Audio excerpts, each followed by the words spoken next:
News Colombia tenemos la fortuna de entrevistar a Carlos Velazamán, el director de negocio para América Latina de Ceres. ¿Qué es Ceres y por qué en esta presentación de su compañía nos dice que la iniciativa 019 del 2000 de la DIAN de facturación electrónica y toda esta organización es desarrollo país? ¿Cómo se entiende eso? Que partamos de la base que la facturación electrónica, con independencia de las implicaciones fiscales y de organización interna que puede tener un país, es un ponderador de la eficiencia y de la reducción de costes empresariales. Obviamente he presentado unas cifras, ¿no?, del mercado colombiano, que todavía no lo tenemos, por así decirlo, mesurable por la cantidad crítica, pero sí hemos podido relacionar, por ejemplo, el PIB de un país con la implicación de los ahorros que tiene la facturación electrónica. Y es una cifra apreciable, y estamos hablando del PIB de un país, es decir, sobre $1 billón, que hemos visto en el caso representa un 0,05% los ahorros que puede producir la facturación electrónica. Y luego la eficiencia lleva aparejada además la modernización, lleva aparejada además el conocimiento de las nuevas estrategias digitales que se están viviendo en el mundo, lleva aparejada además la constitución de una comunidad digital. Nos guste o no nos guste, también en el mundo de las empresas nos vamos a relacionar con el resto de forma digital.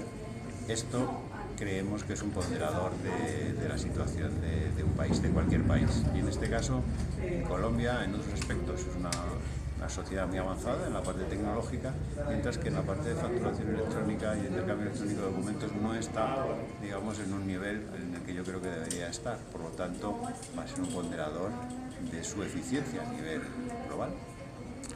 Bueno, toda esta avenida de la electrónica, del ciberespacio, de las facturas electrónicas, de la intercomunicación e interfaz entre empresas, viendo las empresas colombianas, que ya usted las entiende, y la DIAN, ¿cuánto tiempo tardaríamos en tener una interconectividad entre empresas más o menos completa?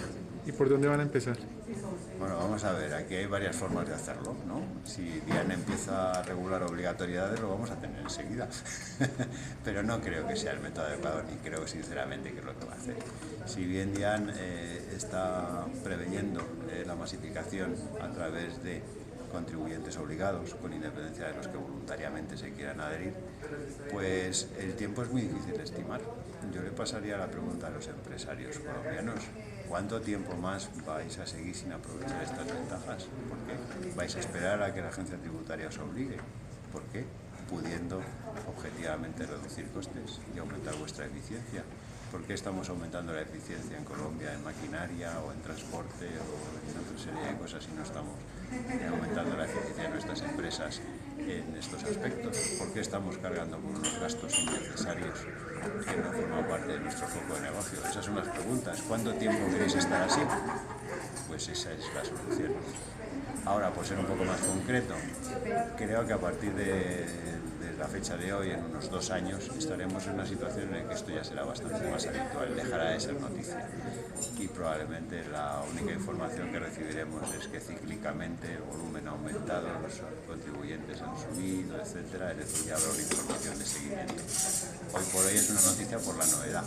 Dentro de 2 años creo que será una crónica habitual.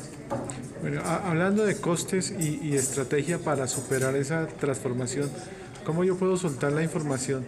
Si estoy acostumbrado a las facturas físicas y ahora voy a tener en el ciberespacio unas facturas que realmente no sé dónde están, quién las tiene, quién tiene la información, ¿qué va a suceder con todo eso? ¿No me cuesta más entrar a ese mundo? No, o sea, en costes por supuesto que no. Hay unos ahorros de aproximadamente un 60 y un 70% de costes entre hacer la emisión o la gestión de facturas en papel y hacerla electrónica. Es decir, en costes no hay ningún punto de comparación. Y no solamente en los costes directos del proceso, sino también en la accesibilidad. Precisamente tener esos documentos donde yo los necesite, no en el archivo, sino donde yo los necesite. Si yo tengo 3 oficinas, esos documentos van a estar accesibles en cualquiera de las oficinas. Si yo tengo sucursales, puedo poder tenerlas en cualquier sitio. Los voy a tener disponibles cuando quiera, como quiera, ¿no? Y de la forma que me venga conveniente a mi negocio. Por lo tanto, Desde el punto de vista operativo, para una compañía es muchísimo más operativo tener documentos electrónicos que documentos papel. Los documentos papel se pierden, se deterioran. Incluso hablando de casos extremos, se pueden manipular.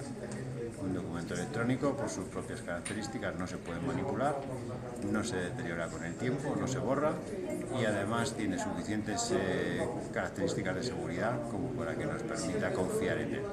Lo hemos declarado además, lo hemos informado al IAN en el momento de su emisión, con lo cual ya tenemos ahí un testigo de que ese documento además es un documento fehaciente. Y bueno, ¿en qué países han tenido éxito con su empresa de servicio a empresas? Bueno, en todos los países en los que estamos presentes creemos que, bueno, pues más tarde o más temprano hemos alcanzado unos buenos niveles de éxito. Obviamente por trayectoria y por años, nuestra raíz en Francia y en España son las que realmente nos han llevado a una mejor posición. Estamos también bien posicionados en otros mercados, en Ecuador, en México, en Perú, que aunque es una operación reciente, también estamos posicionándonos bastante bien. La unidad de negocio América, es decir, el área operativa de Sales para América es un niño todavía pequeñito. En algunos de los casos, en algún mercado sí tiene algunos años, pero en otros casos tiene unos muy poquitos años. Estamos todavía trabajando desde el punto de vista de negocio en la fase infantil, lo cual no quiere decir que no seamos, creo yo, o nos consideramos como uno de los operadores que podemos contar algo en cada uno de los países y traer experiencias de centenares de clientes que pueden aportar a que el futuro de los que nos contraten sea muchísimo más cómodo. Bueno, muchísimas gracias, don Carlos Belalmanzán, y esperamos a ver cómo crecemos en Colombia en esas tecnologías que la DIAN nos exige y de pronto Ceres a ver quién nos informa un poco más qué puede suceder. Mil gracias.